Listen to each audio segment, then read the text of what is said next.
All right, guys. Kearns here. I'm here with Keith from Firehouse.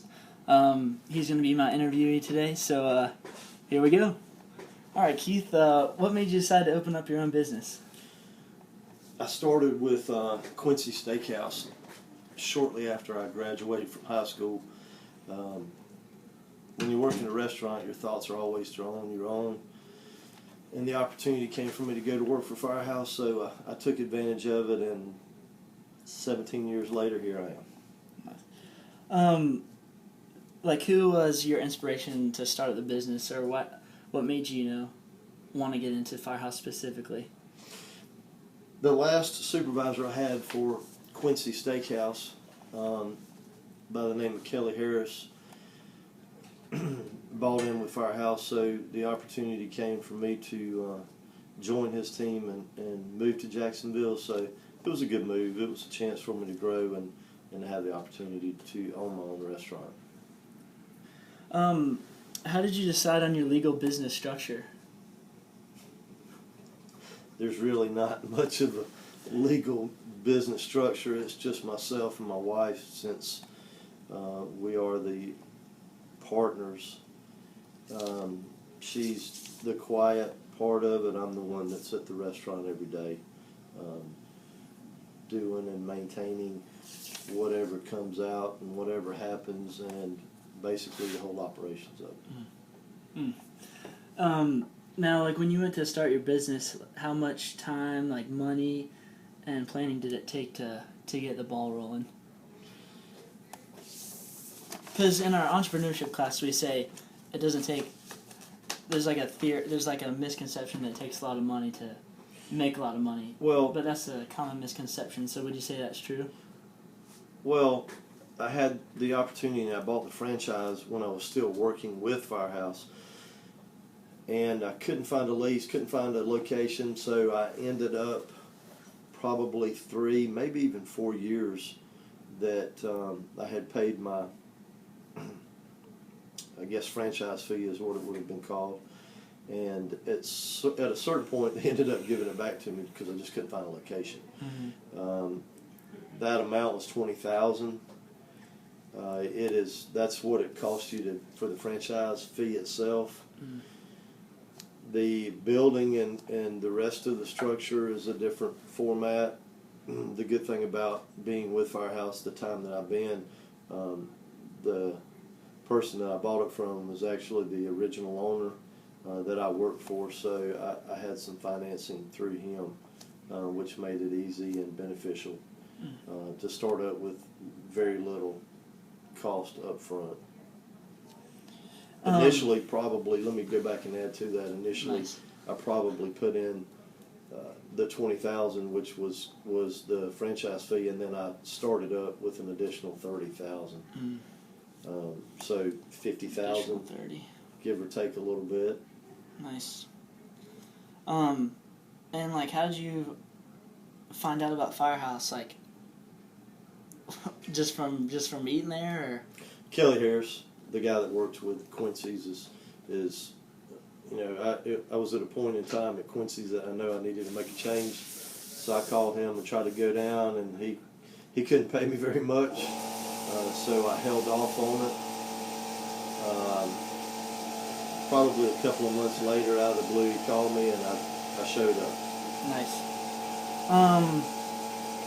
As far as advertising go, how or what and when do you advertise for your business? How do you know when's a good time or the right format? Because especially being here at Florida State, you have to target to a certain group of people. Would you say? All depending on your location.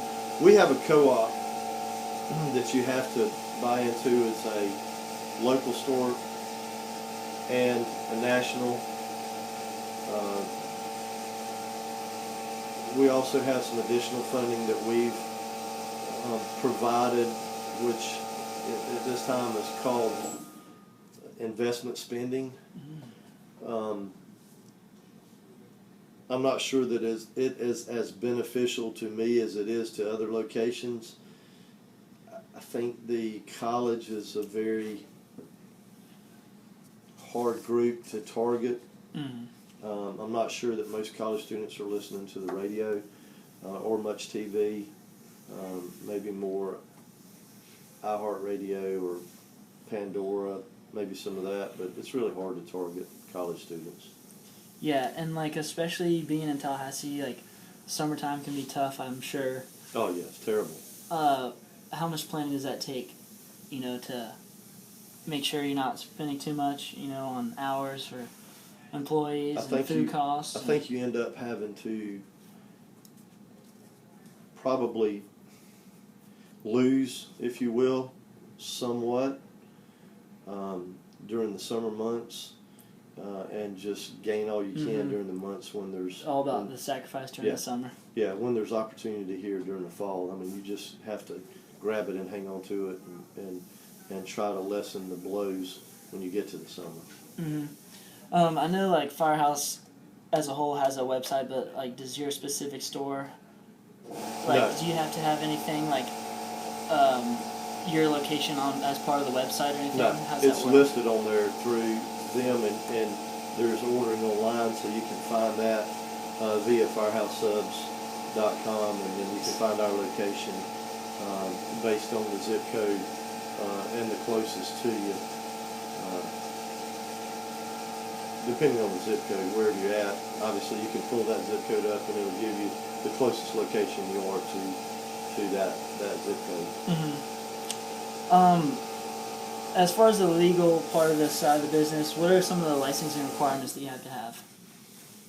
I'm sure there's tons, but... Yeah, state, local, some federal.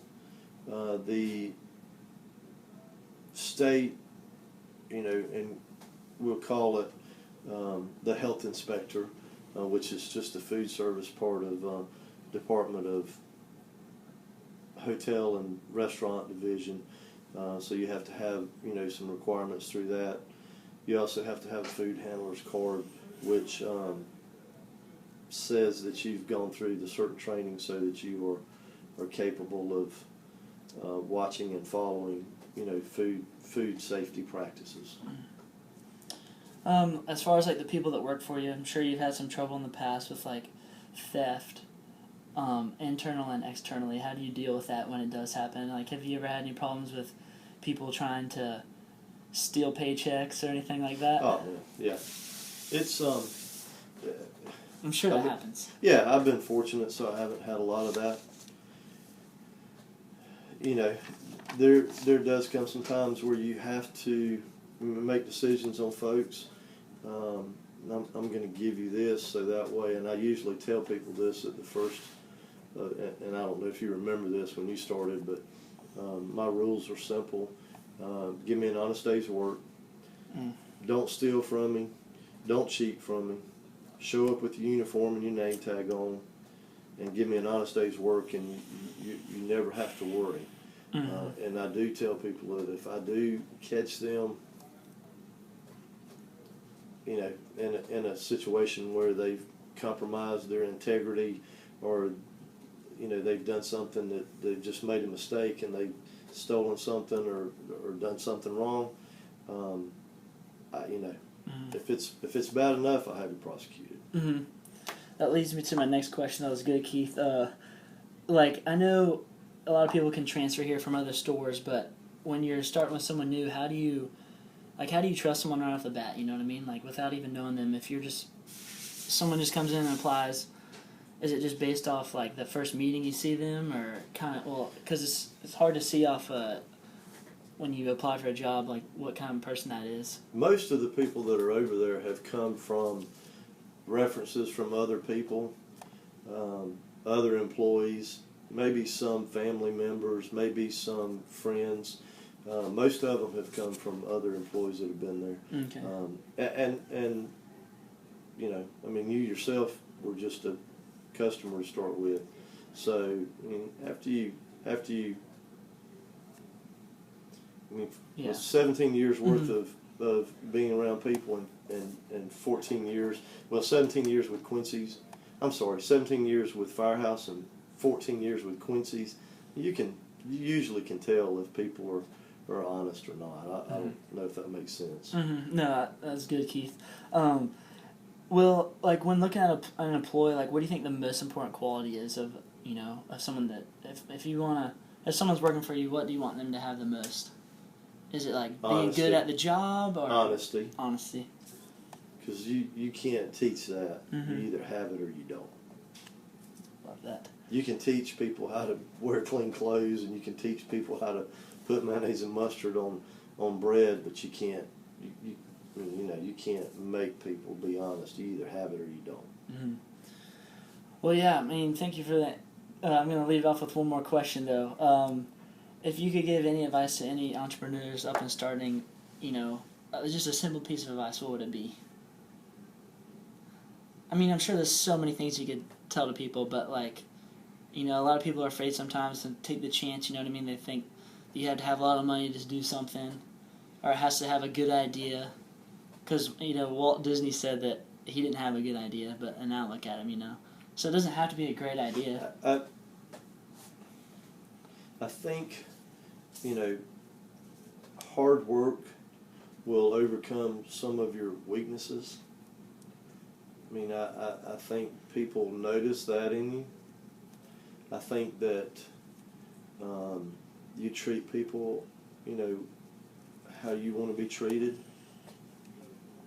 I think that you always live by, what you've been taught, and, whenever you're dealing with people or anything for that matter, right's right and wrong is wrong. It doesn't matter how you slice it. Right. That was good, Keith. Well, can't thank you enough for this interview. It's been a pleasure. Thank you. Thank you, Keith. Appreciate it.